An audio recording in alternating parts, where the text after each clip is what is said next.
성전 미문에서 구걸을 하던 날 때부터 걷지 못하던 장애인이 예수님의 이름으로 고침을 받게 되었습니다. 이 사람이 드디어 성전 안으로 들어가서 하나님께 찬양을 드렸지요. 그런데 베드로와 요한은 그냥 가던 길, 기도하러 가는 그 길을 그대로 갔던 것 같습니다. 그래서 이 고침받은 사람이 그 베드로와 요한을 붙잡게 되죠. 아마 그 마음 가운데 궁금증이 있었을 겁니다. 아니, 은과 금이 아니라 예수의 이름으로 나를 고쳤는데 그가 누구냐는 거죠. 그 예수가 누구길래, 그 이름이 무엇이길래 나를 이렇게 살리느냐, 그런 마음을 가졌을 겁니다. 그에 대해서 베드로와 요한이 설교를 하기 시작했는데, 그때 그 솔로몬의 행각에 사람들이 모여서 그 설교를 함께 듣고 있는 그 모습입니다. 자, 그 모습이 오늘 본문과 자연스럽게 연결되는 것을 볼 수 있습니다. 오늘 본문 1절입니다. 사도들이 백성에게 말할 때 제사장들과 성전 맡은 자와 사두개인들이 이르러, 아직 베드로와 요한이 설교를 하고 있는 그때입니다. 베드로가 솔로몬 행각에서 말하고 있는 그 중에 제사장, 성전 맡은 자, 사두개인이 도착을 한 겁니다. 이 성전 맡은 자, 이 성전 경비대장이라고 할 수가 있습니다. 왜 왔느냐는 거죠. 2절과 3절입니다. 예수 안에 죽은 자의 부활이 있다고 백성을 가르치고 전함을 싫어하여 그들을 잡음에 날이 이미 저물었으므로 이튿날까지 가두었으니. 자, 지금 이 걷지 못한 장애인이 걷게 되었는데 그들의 관심은 거기에 있지 않아요. 누군가가 낫게 되었다는 사실, 놀라운 그런 이적에 그들의 관심이 있지 않고, 왜 부활에 대해서 얘기하느냐, 왜 그 예수의 부활에 대해서 얘기하느냐, 그게 마음에 들지 않은 겁니다. 자, 그런데 이 오늘 2절에 전함을 싫어하여라고 되어 있는데, 이 디아포네오마이라는 단어인데 그냥 싫은 게 아닙니다. 제가 가진 사전을 보면 매우 괴로워하다, 그런 뜻을 가지고 있습니다. 정말 너무너무 싫다는 거죠. 마음에 이 괴로움과 분노와 온갖 그런 감정들이 다 섞일 만큼 그 부활을 전하는 것이 싫다는 겁니다. 그렇다면 왜 이토록 싫어했을까? 자, 오늘 시간이 잠깐 걸려도 이 당시 유대인 사회에서 어떤 지도층을 구성하고 있던 사람들이 누구인지를 잠깐 말씀을 드리겠습니다. 특별히 오늘 본문 말씀을 보면 이 솔로몬 행각에서 베드로가 설교할 때 온 사람이 누구죠? 제사장, 성전 경비대, 사두개인. 흔히 우리가 아는 바리새인이라든가 그런 회당장은 빠져 있습니다. 그죠? 이 구성들을 아셔야 되는데, 남유다가 바벨론에 의해서 멸망을 당합니다. 그리고 그 바벨론 포로로 잡혀가게 되는데, 다시 그 지역의 패권을 페르시아가 잡게 되죠. 페르시아가 다시 이 바벨론을 점령함으로써 유대인은 자연스럽게 페르시아의 어떤 관할 안에 들어가게 됩니다. 그런데 페르시아는 좀 유한 정책을 펼쳐요. 그래서 고향으로 예루살렘으로 돌아갈 수 있게끔 포로된 사람들을 돌려보냈죠. 성전을 짓게 합니다. 그리고 성전 안에서 그들의 신을, 하나님을 섬길 수 있도록 허락을 했던 것이 페르시아의 모습이었습니다. 그런데 이 또 국제 정세가 바뀌어요. 페르시아 이후에 알렉산더 대왕이 그 모든 지역들을 점령을 하죠. 마케도냐, 우리가 보통 그리스, 헬라, 히랍 그렇게 얘기를 합니다. 헬레니즘 문화의 어떤 헬레니즘 문화가 왕성했던 그런 나라이기도 한데, 그 알렉산더에 의해서 이 페르시아가 또 패권을 잃어버리게 돼요.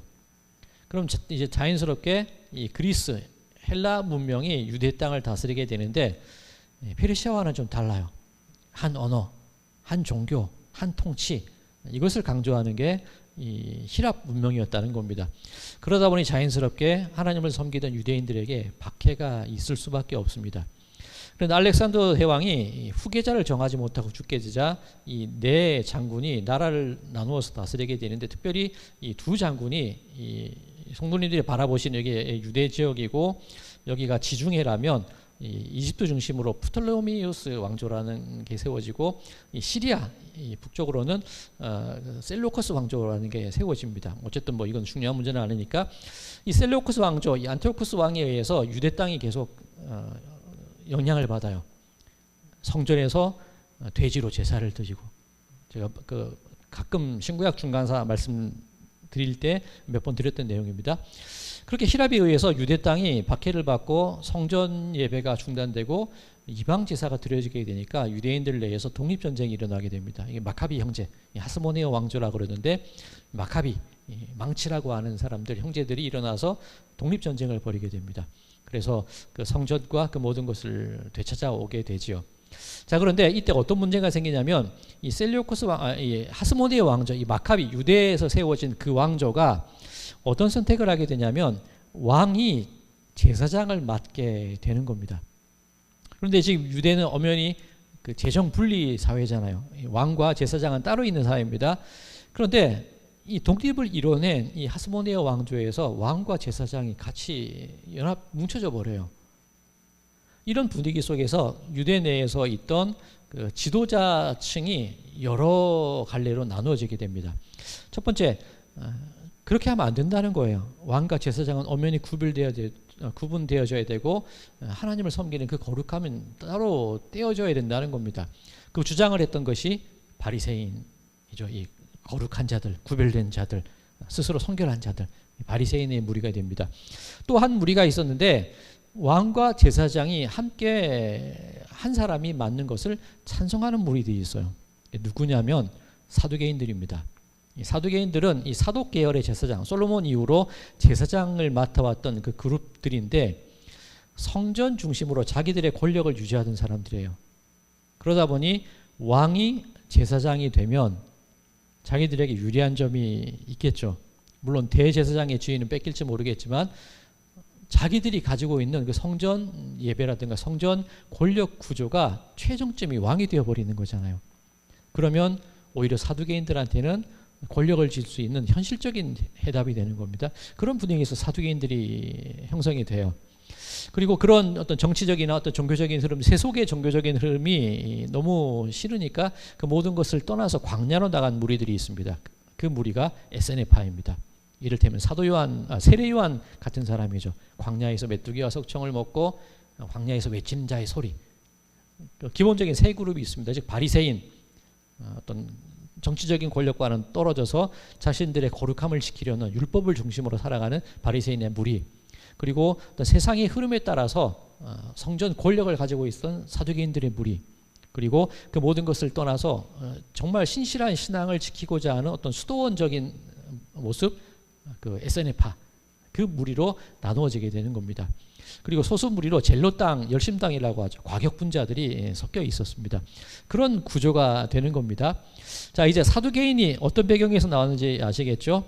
자, 그런데 지금 유대가 헬라 문명에 의해서 지배를 받고 있습니다. 셀류코스 왕조에서 지배를 받고 있습니다. 이 남쪽 이집트 중심의 이 왕조는 이미 이 셀류코스에 의해서 이제 그 점령을 당했어요. 그러니 어쨌든 이 안티오코스 왕 중심의 어떤 권력이 유지되고 있는 거죠.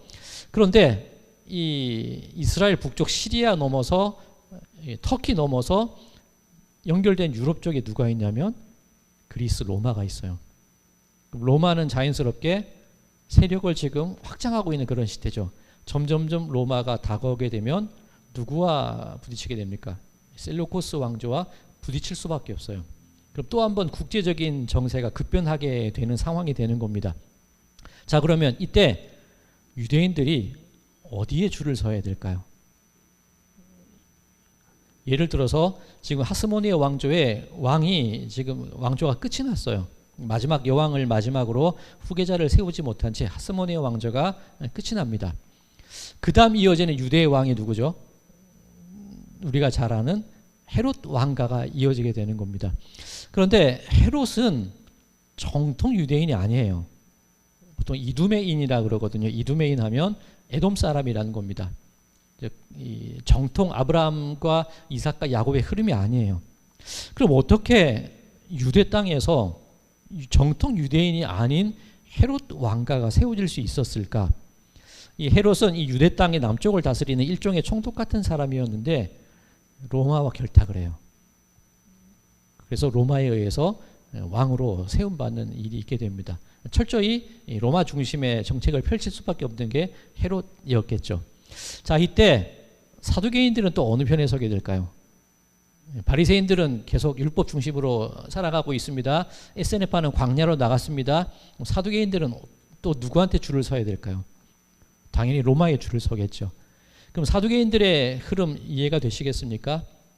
사두개인들 같은 경우에 하스모니아 왕가에 현실적으로 붙어서 권력을 유지했고, 다시 이 셀리오코스 이 히랍 문명이 다가갈 때 또 거기에 빌붙어서 자신의 어떤 종교적인 권력과 성전 중심의 체제를 유지했고, 로마가 오게 되자 또 로마에 빌붙어서 자신들의 권력을 유지하고 있는 게 사두개인들이라는 거예요. 그럼 사두개인, 제사장, 성전 경비대, 여기에는 바리새인이나 다른 사람들이 없습니다. 이 오늘 본문의 느낌 아시겠습니까? 근데 이 사두개인들이 특징이 뭐냐면 모세오경만을 성경으로 인정을 해요. 그럼 모세오경에는 부활에 대한 얘기가 없거든요. 부활을 인정하지 않습니다. 이게 사두개인들의 특징입니다. 자, 그러니 지금 자신들의 성전 중심의 권력 체제를 유지해야 됩니다. 그런데 자기들은 부활을 믿지 않아요. 그런데 이 베드로와 요한이 부활을 설교한단 말이에요. 당연히 괴로울 정도로 싫어할 수밖에 없는 게 이 사두개인, 제사장, 성전 경비대, 성전 중심으로 권력을 유지하던 사람들은 자연스럽게 이런 극대노를 할 수밖에 없는 그런 분위기가 형성이 되는 겁니다. 자, 그런데 그 이전에 누가 부활에 대해서 먼저 설교를 하고 다녔습니까? 예수님이셨거든요. 예수님께서 행하신 일이 뭐냐면 이 성전을 홀라 내가 사흘 만에 짓겠다. 성전에서 성전 재물을 파는 사람들 그 상을 뒤엎으셨죠. 그러면 철저히 성전 중심으로 움직였던 사두개인들과 제사장들과 성전 경비대원들의 어떤 이익의 길을 가로막았던 것이 성전을 무너뜨리겠다고 말씀하시는 분이 예수님이시잖아요. 계속 나는 부활하겠다, 부활하겠다.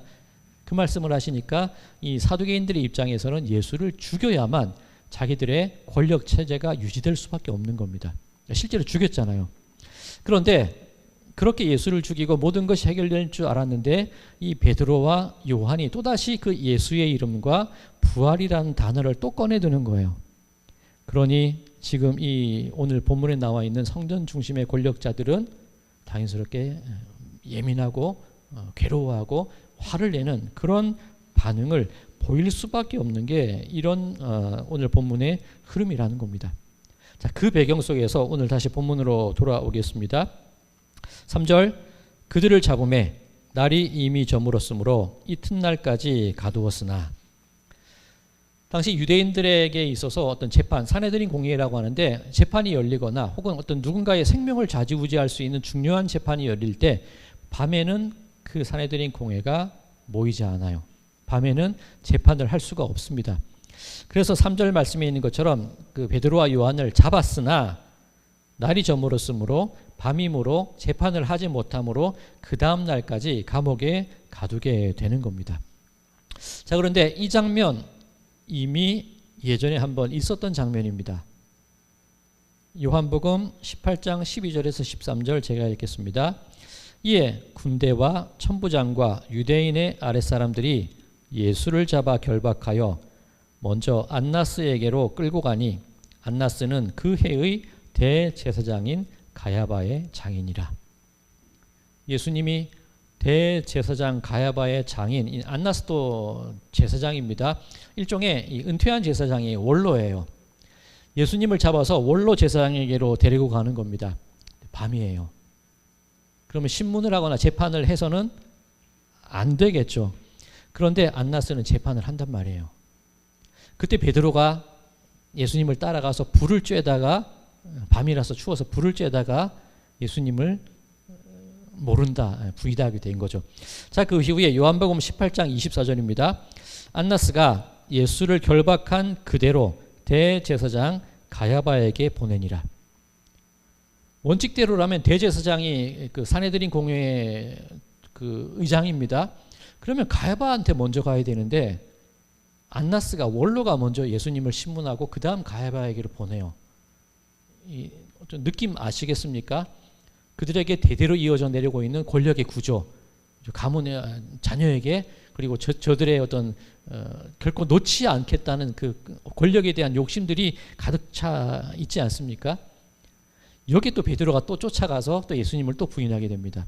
그 다음 새벽에 빌라도에게로 보내지게 되고 십자가형을 확정받게 되는 것이죠.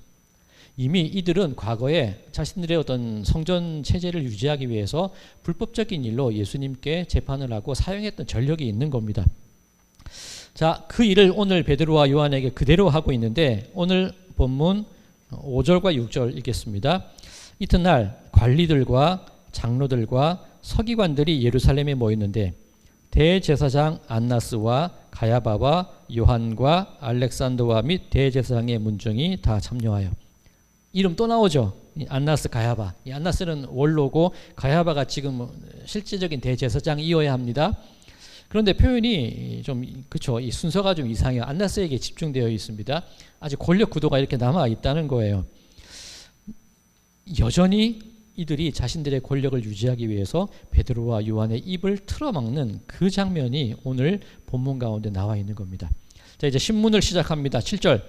사도들을 가운데 세우고 묻되 너희가 무슨 권세와 누구의 이름으로 이 일을 행하였느냐.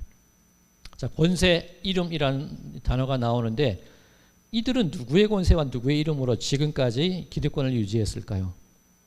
어떨 때는 하스모네오 왕조, 어떨 때는 셀류코스 왕조, 어떨 때는 로마 왕조, 지금은 헤롯. 철저하게 현실적인 세상 권력에 의지하여서 그 이름으로 자신들의 종교적인 기득권을 유지하는 게 이 사람들이라는 거예요. 자, 누구의 이름으로 이 일을 행하였느냐? 그렇다면 지금 이 사두개인과 대제사장, 사내들인 공회가 모였는데 이 사람들이 말하는 이 일을 행한 것, 이 일이 뭘까요? 걷지 못한 자를 일으킨 것, 그것에 관심이 있습니까? 그건 관심이 없어요. 못 걷던 사람이 걷든 말든 이 사람들의 관심은 그게 아니에요. 이 사람들이 말하는 이 일이라는 건 누가 부활에 대해서 말하라 그랬니? 그 얘기를 하고 있는 겁니다. 누가 예수 얘기를 다시 꺼내라 그랬니? 우리는 지금 로마라는 헤롯이라는 거대한 이름을 우리가 틀어준 채 그 뒷배로 우리가 이렇게 모든 일들을 해나가고 있는데 너는 왜 얘기하지 말라는 예수의 이름과 부활의 얘기를 왜 굳이 꺼내고 있니? 입 다물어. 그 얘기가 되는 겁니다. 자, 그런데 이 신문에 대한 베드로의 대답이 너무나 멋져요. 오늘 보면 8절과 9절입니다. 이에 베드로가 성령이 충만하여 이르되 백성의 관리들과 장로들아, 만일 병자에게 행한 착한 일에 대하여 이 사람이 어떻게 구원을 받았느냐고 오늘 우리에게 질문한다면. 질문의 요지를 베드로가 다시 짚어요. 지금 사내들인 공회에는 누가 부활에 대해 얘기하랬니? 누가 예수에 대해 얘기하랬니? 그 꼬투리를 잡고 있는데 베드로는 지금 설명을 하고 있는데 우리가 지금 부활 얘기를 하고 있지요. 그런데 이 얘기를 하려면 병 고친 사람에 대한 얘기를 해야 됩니다. 병 고친 사람, 걷지 못하던 자가 걷게 된 거 좋은 일 아닙니까? 선한 일 아닙니까? 착한 일 아닙니까? 그런데 당신들은 그것에 전혀 관심이 없네요. 그런데 그 병자를 누구의 이름으로 고쳤냐면 예수의 이름으로 고쳤습니다. 그런데 초점은 이 사람이 걷게 된 게 초점이 아니라 이 사람이 다시금 하나님을 찬양할 수 있는 존재로 바뀌었습니다. 하나님의 성전으로 들어갔습니다. 자, 그러니 질문을 다시 해야 되지 않겠습니까? 이 사람이 어떻게 구원받았는지 그것에 대해서 질문을 하고 계신 거 맞죠? 이렇게 질문을 다시 고치고 있는 거예요. 자, 그 안전뱅이였던 사람 성전 미문 앞에 앉아 있었습니다. 그 당시 성전 제도, 성전 종교, 성전 신앙이 어땠습니까? 못 들어갔다는 거예요. 은과 금으로 치장하는 성전이었지만 정작 하나님의 손길이 필요한 그 장애인은 성전 안으로 한 발자국도 못 들어가고 있었다는 겁니다. 그런데 그 사람이 이제 성전에도 들어가고 하나님을 찬양하게 되고 그게 구원이라는 거예요. 당신들이 그동안 막아왔던 그 사람의 구원의 일을 예수 그리스도의 이름으로 그 사람에게 구원을 베푼 일입니다. 우리 본질에 대해서 한번 다시 생각해 봅시다. 베드로가 그 얘기를 하고 있다는 거예요. 자, 우리 잠깐 지난 주일 설교를 잠깐 떠올려 볼까요? 누가복음 13장 말씀이었는데 18년 동안 완전히 구부러져서 펴지 못했던 한 여인에 대한 이야기를 나누었습니다. 그때는 회당장이 나왔죠. 이 바리새인 계열입니다. 그런데 똑같아요. 이 바리새와 사두개파는 서로 친하지 않은데 예수님을 핍박할 때에는 둘이 찰떡이 돼서 함께 핍박했던 사람들입니다. 우리 지난주 잠깐 생각을 해보시면 그 18년 동안 꼬부러져 있던 여성이 치유함을 받았는데 회당장이 누구에게 화를 냈었습니까? 예수님이 아니라 무리들에게 화를 냈죠. 했던 말이 뭐죠? 왜 안식일에 나와서 고침받고 그래? 무리들을 탓하는 겁니다. 너희들은 그냥 죄인이면 죄인 모습 그대로 살아가, 생긴 대로 살아가, 그 말이었죠. 그리고 그 18년 동안 접어져 있던 여인이 다시금 펴고 하나님께 영광을 돌렸다 되고 돼 있는데 그것에는 관심이 없어요. 오늘 본문과 똑같지 않습니까? 이 누가복음과 사도행전 구조는 같아요. 그 당시 종교 지도자들의 관심이 무엇이었냐는 거예요. 기득권을 유지하고 나만이 율법을 해석할 수 있어 율법을 들어치고 그것으로서 사람을 풀어주고 안식일의 의미 사람을 풀어주고 온전하게 만들고 하나님을 찬양하고 기쁨 가운데 살아갈 수 있도록 그 사람을 해방시키는 게 종교의 신앙의 목적이어야 되는데 구원의 모습이어야 되는데 이들은 철저하게도 자신들의 권력과 권위와 기득권 유지만을 위해서 모든 것을 움켜쥐고 오히려 사람들을 접게 만들고 앉아있게 만들고 일어서지 못하게 만들고 성전으로 들어오지 못하게 만드는 게 이 사람들의 모습이었다는 겁니다. 문제의 본질을 보자는 거예요. 베드로가 온전하여진 것이 구원이 아니겠습니까? 그렇게 하나님의 영광을 돌리는 게 구원이 아니겠습니까? 메인 자가 풀어지고 앉은 자가 일어나고 그것이 진정으로 이 세상에 선포되어야 될 구원의 질문이어야 하지 않겠습니까? 오히려 사두개인들에게 베드로가 그 질문을 하고 있는 것을 볼 수 있습니다. 이 모든 구원의 일이 예수님의 이름으로 일어난 겁니다. 그런 대답을 해요. 정말 대단한 이 베드로의 질문의 재해석입니다. 자, 9절과 10절 계속 읽겠습니다. 만일 병자에게 행한 착한 일에 대하여 이 사람이 어떻게 구원을 받았느냐고 오늘 우리에게 질문한다면 너희와 모든 이스라엘 백성은 알라. 너희가 십자가에 못 박고 하나님이 죽은 자 가운데에서 살리신 나사렛 예수 그리스도의 이름으로 이 사람이 건강하게 되어 너희 앞에 섰느니라. 자, 지금 이 산헤드린 공의회 지도자들이 질문을 하는데 베드로의 대답 10절 너희와 모든 이스라엘 백성들은 알라. 질문을 확대시키는 거죠. 지금 공회 내에서 베드로를 어떻게 쫓아낼까 어떻게 입막음할까 그 궁리만 하고 있는 사람들에게 베드로는 확장을 시켜요. 당신들 뿐만이 아니라 온 이스라엘 모든 사람들이 다 이 일에 대해서 알아야 하지 않겠습니까? 굉장히 담대한 겁니다. 그런데 또 나오지 않습니까? 너희들이 예수를 죽였고 하나님이 살리셨어.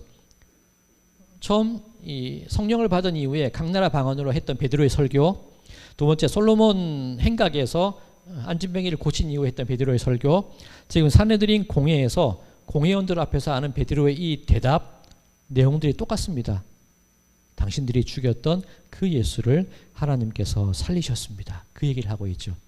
자, 이게 정확히 어떤 의미를 가지고 있냐면 지난 시간 사도행전 3장 말씀을 함께 나누었는데 지난 시간에 다루지 않았던 부분이 있습니다. 3장 마지막 부분은 지난주에 다루지 않고 앞부분만 다뤘었거든요. 자, 오늘 함께 묶어서 말씀을 드릴게요. 사도행전 3장 26절입니다. 하나님이 그 종을, 예수님입니다. 하나님이 그 종을 세워 복 주시려고 너희에게 먼저 보내사 너희로 하여금 돌이켜 각각 그 악함을 버리게 하셨느니라. 자, 질문의 요지, 그 베드로의 대답의 요지, 너희들이 당신들이 죽였잖아요. 하나님이 살리셨습니다. 그게 무슨 뜻이 있냐는 거죠. 자, 지금 사도행전 3장 26절 하나님께서 예수님을 너희에게 먼저 보내셨대요. 문법적으로 너희에게 먼저 보내사 할 때 과거형이 쓰입니다. 이미 완료된 거죠. 그런데 그 종을 세워 복 주시려고 현재형이라는 겁니다. 문법적으로. 그럼 어떤 의미가 되죠? 하나님께서 이미 모든 예언을 예수 그리스도를 통하여 완료하셨어. 당신들이 죽이고 모든 것이 끝났다고 생각한 그 일이지만 하나님께서는 그 모든 것을 완료하셨어. 살리셨어. 왜 그러냐는 거죠. 예수님을 왜 보내시고 왜 죽이시고 왜 살리느냐는 거죠. 3장 26절 하나님이 그 종을 세워 복 주시려고. 예언과 예수님의 나심과 죽으심과 고난과 살리심 모든 과정의 이유가 뭐냐면 복 주시려고. 그럼 그 복의 내용이 뭐냐는 겁니다. 사도행전 3장 26절 다시 읽을게요. 너희로 하여금 돌이켜 각각 그 악함을 버리게 하셨느니라. 이게 복이라는 거예요. 예수 안에서 우리가 누리는 복은 무언가 넉넉해지고 고침받고 잘났고 맞습니다. 그런데 가장 근원적인 복이 뭐냐면 돌이켜 그 악함을 벗는 것. 다르게 말하면 회개, 다르게 말하면 18년 동안이나 반으로 접어져서 마음껏 회당에서 하나님께 영광을 돌리지 못하고 그저 마음속으로만 끙끙 앓으면서 그렇게 움츠려 살았던 그 사람이 허리를 펴고 영광을 돌리는 것, 그게 복이라는 거예요.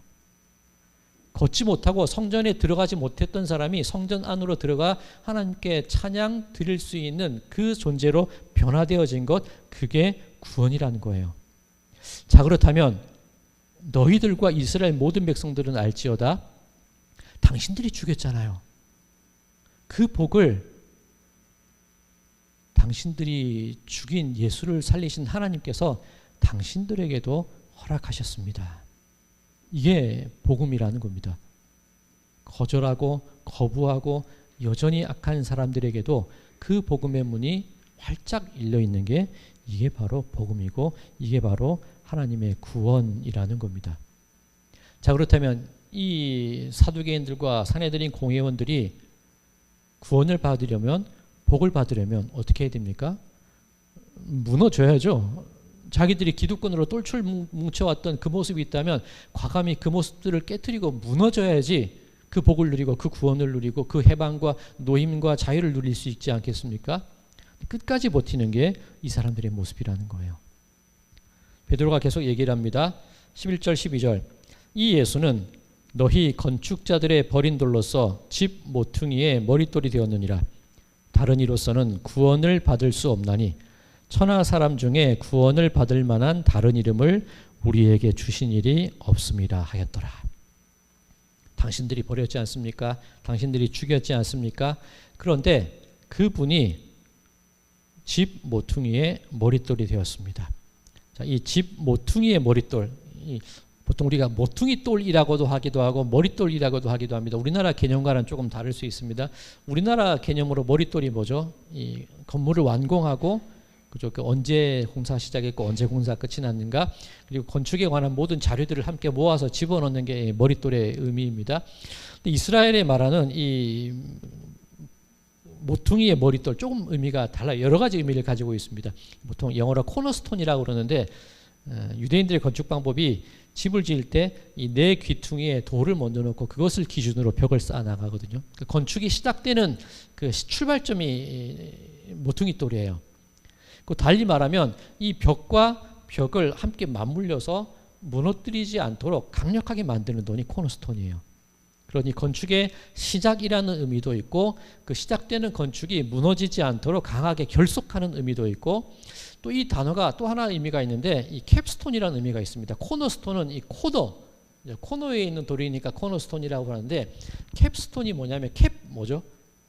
모자를 캡이라고 그러잖아요. 이 모자돌이 뭐냐면 이 성도님들 그 아치나 돔을 만들 때 그게 어떻게 안 무너질 수 있습니까? 보통 우리가 지붕을 만들 때 우리는 지금 철근을 하거나 뭐 이렇게 그 대들보를 놓고 만들잖아요. 그런데 이 석조 건물 같은 경우에 이 아치나 돔을 만들 때는 돌로 그냥 얹어놔요. 근데 이 기둥이나 받침대가 없지 않습니까? 그 왜 어떻게 버틸 수 있습니까? 그 돌의 모양이 쐐기 모양이죠. 이 뭐 이렇게 뭐라고 해야 되죠? 이거를 역삼각형이라 그러거나 아니면 역사다리꼴, 그게 맞물려지기 때문에 안 무너지지 않습니까? 근데 캡스톤이 뭐냐면 그 아치와 돔 가장 위에 누르는 돌이에요. 그러면 이 캡스톤이 이 역삼각형으로 되어 있기 때문에 꽉 위에 물려지게 되면 오히려 누르면 누를수록 그 아치와 돔 지붕은 단단해져요. 아무리 눌러도 무너지지 않습니다. 그게 캡스톤이에요. 그럼 예수님께서 버린 돌로서 집 모퉁이의 머릿돌이 되셨다. 모퉁이의 머릿돌이란 의미는 시작이 되시는 분이기도 하고 건축되는 과정에서 맞물려서 무너지지 않게 하는 분이기도 하고 건축이 완료될 때 정상에서 그 모든 것을 꽉 붙잡고 계시는 분이 예수님이시라는 그 의미이기도 합니다. 우리가 세워져가는 모든 과정 속에서 우리의 시작과 우리의 과정과 우리의 모든 마지막 순간까지 오직 예수의 이름만이 우리를 살게 하고 예수의 이름만이, 그 이름에 있는 그 집만이 우리의 구원의 터전이 될 수 있다는 것, 그 얘기를 하고 있다는 이야기죠. 시작도 과정도 결론도 예수의 이름밖에 없습니다. 베드로의 이야기예요. 자, 사랑하는 성도 여러분들, 우리가 지금 존재할 수 있는 이유가 뭘까요? 예수의 이름 때문입니다. 그러면 존재해야 될 존재의 목적이 뭘까요? 그 예수의 이름을 전하는 사람이 되어야 된다는 겁니다. 세상 사람들이 우리를 바라볼 때 많은 질문들을 가지고 있을 거예요. 어떻게 그렇게 살아갈 수 있니? 또 우리들의 대답이 무엇이 되어야 하냐면 오로지 예수의 이름, 예수가 답이고 예수가 해결책이어야 한다는 거지요. 자, 우리가 간혹 이렇게 손님들이 오시거나 다른 분들과 얘기할 때 농담처럼 하는 그런 얘기가 있습니다. 그게 뭐냐면 우리 교회는 밥이 맛있어요. 그 얘기를 종종 합니다. 사실 제가 우리 설립 예배할 때 제가 공개적으로 그 말을 처음 한 게 저예요. 그죠? 그 인사 오신 분들께 인사를 할 때 저희 교회 밥이 참 맛있습니다. 그 말씀을 드렸는데 숨겨진 의미, 뭐 꿈보다 해몽이긴 한데 다른 게 아니라 말씀의 맛집이라는 의미를 드리고 싶어요. 이 꿈보다 해몽인데 이 설교가 좋다는 의미가 아니라 솔직히 제 설교 어렵고 저도 힘들어요. 오늘 집사는 저희 아내와도 얘기할 때 너무 설교가 어렵다고 그래요. 예수님께서 그 이름이 정말 맛있는 구원의 재료고 모든 질문에 대한 대답이잖아요. 그것을 가공하고 요리하고 먹게 하는 곳이 우리 교회고 우리의 모습이어야 된다는 거예요. 그럼 누군가 우리에게 묻습니다. 너 왜 그렇게 즐겁니? 예수님 때문이야. 왜 그렇게 버틸 수 있니? 예수님 때문이야. 왜 항상 즐겁고 왜 항상 감사하니? 예수님 때문이야. 우리들의 모든 대답은 그 우리의 원재료 예수님을 통하여서 사람들에게 먹이는 것, 그 이름을 먹이고 그 말씀을 먹이고 그 구원을 먹이는 그 사명을 우리들이 해야 된다는 거죠. 베드로가 지금 그 일을 하고 있다는 겁니다. 그런데 이 사두개인들은 그 입을 틀어 막으려고 하고 있지요. 입막음을 하려고 하고 있지요. 근데 그게 막는다고 막아지겠습니까? 오늘 본문 3절과 4절입니다. 이 앞으로 돌아가는 겁니다. 그들을 잡음에 날이 이미 저물었으므로 이튿날까지 가두었으나 말씀을 들은 사람 중에 믿는 자가 많으니 남자의 수가 약 5천이나 되었더라. 가두면 뭐합니까? 이미 세상에는 감출 수 없도록 이미 드러나고 있다는 거예요. 우리더러 못하게 하면 어떻고 말 못하게 하면 어떻고 이 질문의 본질을 흐려놓으면 뭐합니까? 우리에게서 감출 수 없는 예수의 이름이 이처럼 자연스럽게 흘러나와야 된다는 거죠. 그렇다면 우리 성도님들의 삶 속에서 가장 맛있는 예수라는 밥을 지어서 도저히 감출 수 없을 만큼 그 맛있는 향기를 풍겨야죠. 누군가가 바라볼 때 야 맛있겠구나라는 삶의 모습들이 우리에게서 드러나야죠.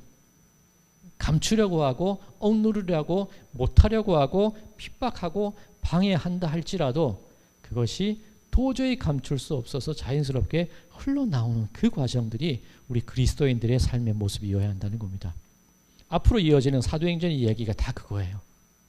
핍박해도 교회에 문제가 있어도 어려움이 있어도 순교를 당해도 결코 감추어지지 않는 이 맛있는 예수 그리스도라는 구원의 그 밥상이 계속해서 세상에 증거되는 이야기가 바로 사도행전에 가득 들어차 있는 이야기라는 겁니다. 자, 말하기는 우리 성도님들의 삶 속에서 그저 예수의 이름, 다른 이름은 없습니다. 예수의 이름만 드러내고 살아가시기 바랍니다. 모든 질문의 대답은 예수로 종결 지으시기 바랍니다. 그렇게 이 세상 가운데에서 감출 수 없는 기쁨과 소망, 모든 접어졌던 것이 펼쳐지고 모든 주저앉았던 것이 일어나지고 모든 입막음했던 것이 영광과 하나님께 찬양을 돌리는 그런 아름다운 그리스도인들의 삶의 모습으로 살아나가시는 우리 모든 분들의 삶이 되시기를 주님의 이름으로 간절히 축원드립니다.